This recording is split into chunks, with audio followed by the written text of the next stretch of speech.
All right, all you wonderful candidates, time to run through our multiple choice questions for the lesson here.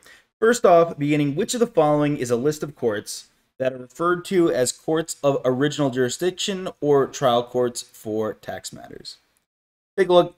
This question, as well as the next one that we've got, going to be pretty much memorization based from what we saw here in the lesson. Make sure you know these. Make sure you can answer any questions like this. Let's take a look. Well, we've got tax court, U.S. District Court, and U.S. Bankruptcy Court. Now, I'm going to eliminate that one right off the bat because we didn't see anything about the Bankruptcy Court in the lesson. That's not anything to do with what we have to do with taxes. We don't even mention that in the bankruptcy lesson. It just doesn't come up at all. So I would eliminate that.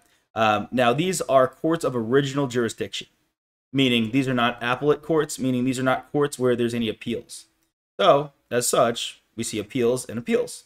And as such, I would want to cross those off, leaving us with just letter D. So you see how I tackled that one. Now, you can also just memorize the courts that we saw on that slide in the lesson, right? You know the one. You think back, all the way back to the lesson where we saw, first of all, the courts. We had the three courts where original jurisdiction, where you originally go to. That is going to leave us with final answer, letter D here. These are the three courts that we're going to see. And that's where you go first. And then if you want to appeal, you go to the appellate courts. Next up, like I said, kind of memorization based. You got to know what these are, which is good because you'll have to know what these are for the exam. A taxpayer contemplates entering into a complex transaction. Just don't do it. Don't do it. Just keep it easy. Don't enter into a complex transaction. Anyway, the taxpayer wants assurance. Oh, they want assurance. Oh, look at you. You're demanding a lot. Well, guess what? There's no such thing as assurance. Nothing's guaranteed. That there will be no adverse tax effects from the transaction. The taxpayer should apply for which of the following? Well, that's a great question. So basically, which of these is going to be the most authoritative? That's one way to look at this.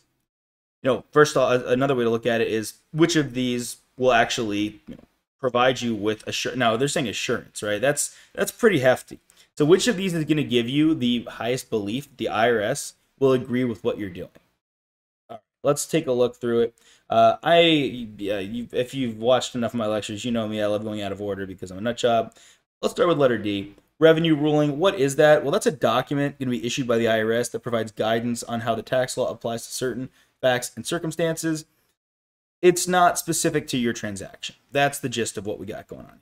Now, this is specifically from the IRS, which is great. It's also, but like I said, it's applied to certain facts and circumstances. I'll leave it on the table. That's fine. Well, let's leave it on the table. What about a technical advice memorandum?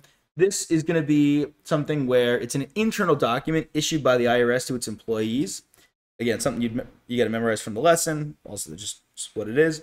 And as such, this is not meant for you. Whereas a revenue ruling, that's something the IRS is dictating out to the general public, saying this is what we believe. So I could see how that applies, but we're not going to have letter C. The technical advice memorandum, again, that's internal, not meant for us outside. Same with a general counsel memorandum. This is going to be the same thing, but kind of more related to legal.